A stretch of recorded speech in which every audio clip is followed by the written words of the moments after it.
Fix the necklace. All right, let's do it.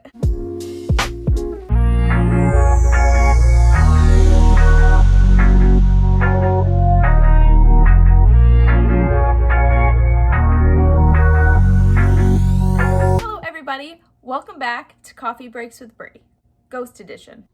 A little backstory to where I'm headed with this video.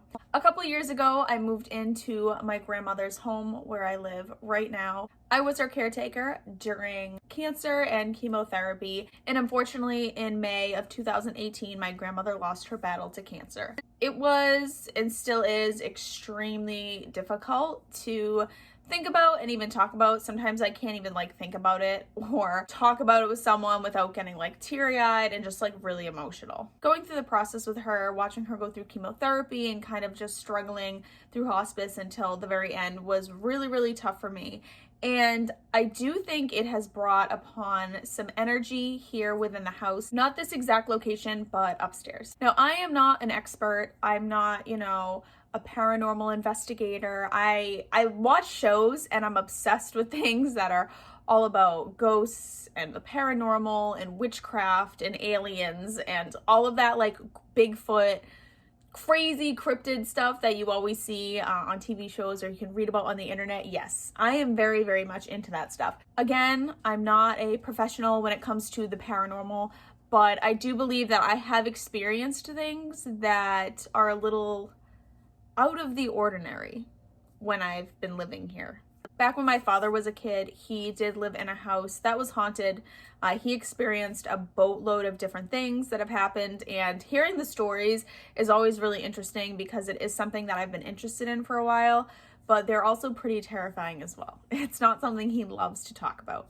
Unfortunately, the home that he grew up in as a child had burned down mysteriously years later, and they still don't know exactly what caused the fire. So while my Nana was still alive and I moved in here to help take care of her, there was one instance where something really strange happened that kind of caught me off guard. So my Nana would usually be sleeping. She wouldn't get up until probably 9:30 or so. One morning, I'm in my bedroom getting ready, and my bedroom is underneath a kind of back room where she had a TV and stuff like that. So I'm in my room getting ready, and I'm sitting there. I think I was putting on a necklace or some earrings or something. And as I'm getting ready for the day, I heard a woman speaking. It was probably about I want to say 8:30 in the morning. I heard a woman speaking and I thought to myself, oh, that's strange. My Nana doesn't get up until 9:30, even sometimes a little later. She likes to sleep in the morning. So I was like, oh, that's strange. Nana's up early. What I did was, after hearing the woman talking upstairs, I left my apartment from the door right here. And I made my way up the stairs pretty quietly though, because I didn't want to startle her or anything. From the top of the stairs down the hall, which I'm actually going to show you guys. So when I made my way up the stairs and I looked down the hall, I could see her bedroom. And in her bedroom, I could see her sleeping on her bed, and I could see her head on the pillow. There was, no phone ringing. She wasn't on the phone. There was no TV. There was absolutely no reason that I should have heard a woman holding a conversation in the room above me. Again, it wasn't my Nana's room. My Nana's room was right next to that room, but still there was no reason I should have heard anything like that. The next experience I had was when my Nana was extremely, extremely sick. This is when she was going through hospice, and it was just a really, really sad situation. And I was here taking care of her. One night she was going to sleep, and I was as well. And my boyfriend was here with me, and we're sleeping. All of a sudden, I don't know what woke me up, but I woke up randomly at 2 in the morning, and probably a minute or two after I woke up, I heard that something crashed. I heard something fall, and it was so loud, it scared the heck out of me, okay? I jumped out of my bed, and all of a sudden, right after I heard that noise, my phone started ringing, and it was my Nana. And I was like, oh no, she probably fell. Instead of answering the phone, I thought she fell or something happened. So I ran up the stairs, left and ran up the staircase. When I got up there, she was in the living room and she was like, hey, what was that noise? She was still in her bed, still laying there. She said it scared her, it woke her up. And I was like, what do you mean? I thought it was you. And she's like, no, that wasn't me. I I literally thought it was you. She's like, I started calling you because I thought something happened to you. I ran back down the stairs and turned the lights on, and there was this big box of my Nana's stuff. Now, I know what you're gonna say. A lot of people have told me, okay, so something fell, you know, maybe it was lopsided, maybe whatever. People have given me all these explanations to all the things that have happened. That could be it. That could be the reason why this thing suddenly fell. After I ran on the stairs and turned the lights on, I noticed that this giant container of a lot of my Nana's stuff that she loved, it was full of like a couple of glass things and whatever, it was up on a shelf. And when I looked, the shelf was fine. Everything was intact. But this random box of my Nana's stuff that she loved somehow made its way off the side at 2 o'clock in the morning and smashed all over the floor. Ran upstairs, told my Nana everything was fine. It was just a box that fell and I was gonna clean it up in the morning. I do think that experience was very strange because I didn't really understand how something, which was actually directly underneath where my Nana was in the living room, how something like that could fall randomly at 2 in the morning in an enclosed place in a basement in a storage container. No breeze, no window open, nothing. The cat was outside, nobody was in here, and it just fell. Strange, yes. Paranormal, I don't know, but definitely strange. The rest of the experiences that I've had in this home actually did occur after my Nana passed away. So these experiences were a little different, and I guess I've kind of thought that maybe they were her. Maybe it's just a way of my Nana coming back and kind of saying, hey, like, I'm here, just wanted to remind you. So yeah, that's what these next experiences are. My brother and his friend moved in upstairs, so they live upstairs and I still live down here in kind of like my in-law apartment area. And yeah, I live with my cat Lacey, so hold up. Hi.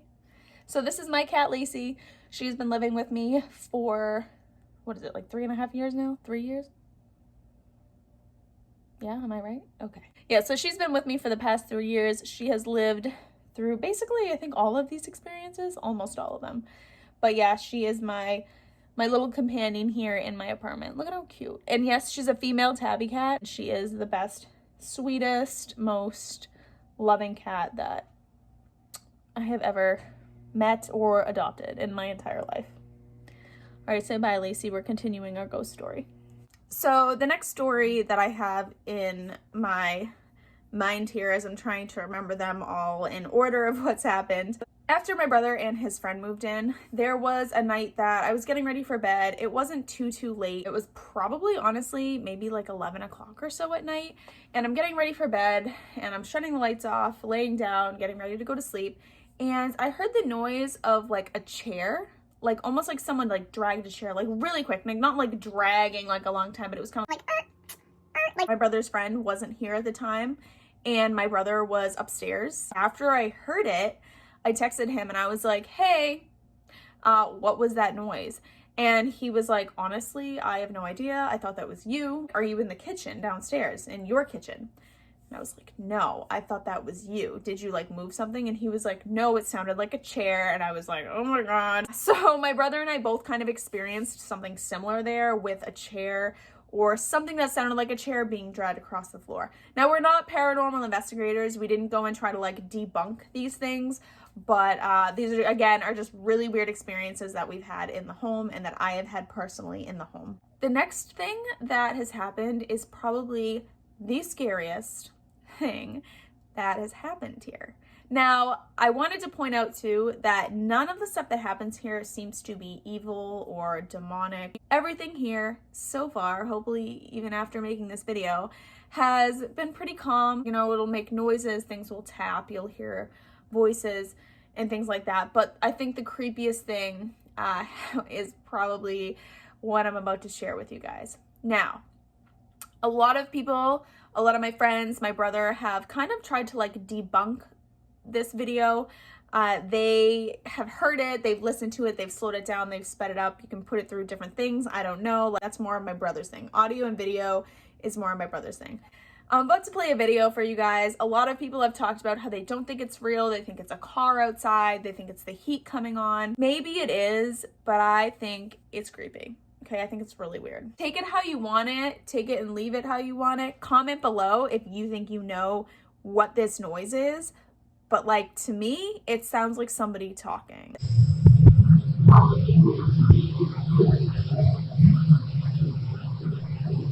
After listening to that video, I personally feel like it's someone speaking. Now, the time was about 11 o'clock, 11:15 in the morning. Nobody was home. We were all at work, and my brother's camera got a notification that there was movement. Now, he thought at the time maybe it could have been the cat that lives upstairs. He goes, maybe it was Buddy, the cat. But I reminded my brother that I actually had let him outside before I left for work because I'm the last one to leave. And so he was outside at the time. He was not inside. My brother went on and looked at the camera at the time that he got the alert. And as he was listening, since the camera records all by itself, he was just kind of sitting there listening to it. And he actually heard this in real time through the camera. Now, my brother has personally debunked it, and he thinks that maybe it was just something happening in the house. I guess like because he knows all about the audio stuff, he thinks maybe it was like something staticky or whatever was going on with the camera. That may be it. But I personally, with things that I've experienced in here, think that that's really freaking creepy. And yeah, I don't think that that's, I don't know. I don't even have like explanation for it. So take that how you want it, but I think that's probably one of the creepiest things that I have ever heard in my life that has personally been in the home that I live in. Yikes. Moving on to the last and final creepy thing that's actually not only happened to me, but it's happened to my boyfriend as well. One morning, I was waking up and I was just getting out of bed, and Lacey, my cat, was on the end of the bed. And as I'm laying there, I awoke to a little girl giggle. Now, it wasn't like a creepy giggle. It wasn't like, you know, a terrifying giggle. It sounded just like a playful child giggling. At the time that I heard the giggle, I looked at Lacey, who was at the end of the bed, and Lacey actually looked in the direction that I thought I heard the giggle. Okay, so I honestly took the covers, put them over my head for a minute, and then I was like, it's a little child giggling. It's probably nothing. Took the covers off my head and went to investigate. So I came out in the room here where I actually thought I heard the giggle. My bedroom is right there. So I came from that door and I walked in here and I was like, okay, there was nothing. I kind of like pushed that aside and let it go. And I was like, yeah, we'll come back to that if it ever happens again. Then a few months later, probably like 3 months, I want to say, my boyfriend woke up and he was leaving for work, and he didn't tell me at the time, which is frustrating because I wish he had told me when he heard it. But he was like, hey, so I just want to let you know, when you said you heard that little girl giggle before, I actually woke up and heard a little girl giggle. After hearing my boyfriend tell me that he heard the exact same thing that I did, that definitely kind of like solidified what I had heard. And I was like, okay, maybe I'm not crazy. Maybe these things are actually happening here. Again, I don't think anything is like bad or like harmful or demonic. I don't think there's anything like that going on, but I do think it's potential that I live in a house where creepy things happen and you hear voices and you hear knocks and noises. Houses are old and they're gonna creak and they're gonna make noises. And right now as I'm making this video, Lacey's meowing and my fridge is making a weird noise. That's normal, but hearing voices and giggles and things falling over at 2 in the morning, I personally don't think is normal, and it really creeped me out. If you have any comments, anything you want to share, any personal paranormal experiences you believe you've experienced, I highly, highly, highly suggest you comment them below because I want to read them. I want to hear about the things that have happened to you. Well, thank you for checking out this video. Thank you for coming along and listening to my paranormal experience that I have had in this home where I live. Don't forget to hit that little red subscribe button down below. Hit that like button, give it a like. And if you're interested in hearing more, don't forget to hit that little bell, get the notifications for Coffee Breaks with Bree so you can come hang out whenever there is a new video available. I will see you all next time. Stay tuned. Maybe I'll have more creepy stories for you in the future.